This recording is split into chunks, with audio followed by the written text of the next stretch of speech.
好啦，到 B part 嘅短題目啦，咁留心啦，因為比較長少少嘅會係。首先啦，都係啦，下邊呢啲自己睇啦，我直接講上面嘅英文題目啦。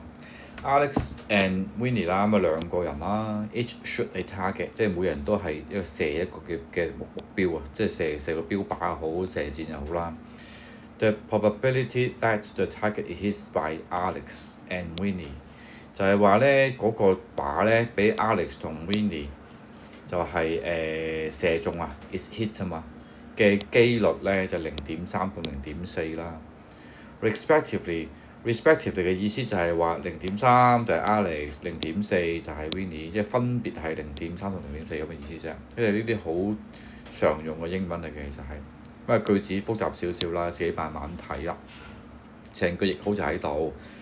分開兩 part 啦 ，A part 就係話 find the probability，揾個機率 that both miss the target，即係兩個都係射失咗嘅，射唔中。B 啦，都係揾機率啦。The targets will be hit exactly once。咩意思呢？一陣間講。OK， 嚟啦。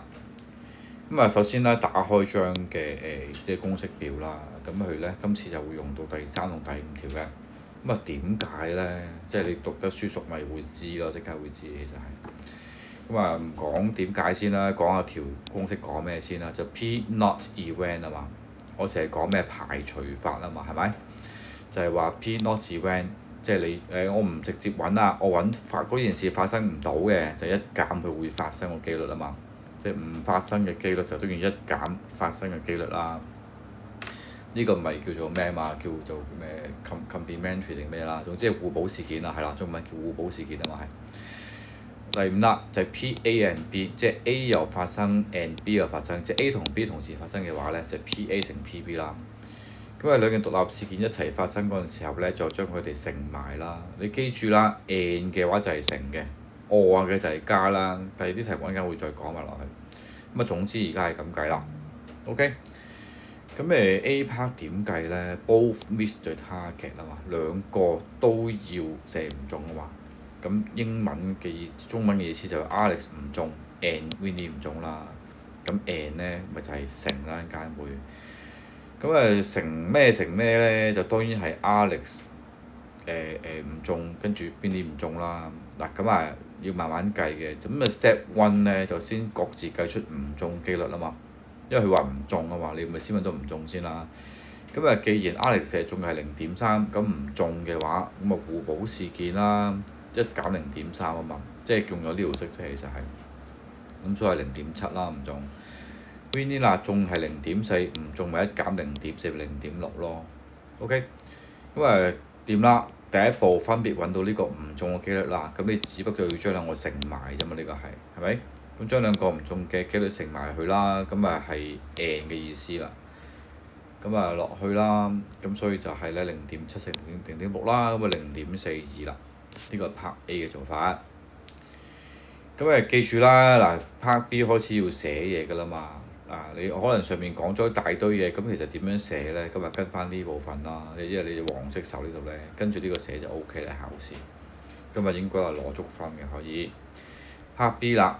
Find the probability that the target will be hit exactly once 啊嘛。